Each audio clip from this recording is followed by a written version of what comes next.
base sa mandato ng NBI. Director, nabanggit yung Chicago. Ano na po ang latest doon? Kasi ang potential na kaso na nabanggit nyo yun ay human trafficking. Walang piyansa yun. Meron po kaming submission ng aming reply sa June 3 po. Tapos I think after that, wala na pong sagot yung parties po, it will be submitted for resolution.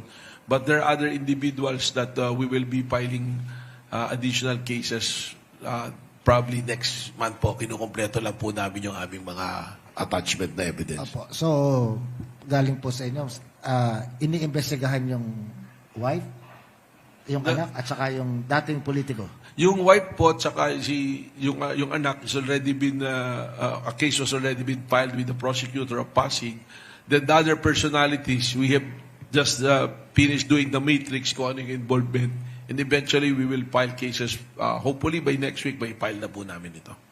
Next week, ipapal yung kaso. Sana po matapos na Ano namin. pong kaso ang pwedeng isang Human pansin? trafficking pa rin po ang kaso. So, based po dun sa kasong na isang pa sa human trafficking, Alice Goo, Harry Roque, nung nakaraan, walang piyansa ito.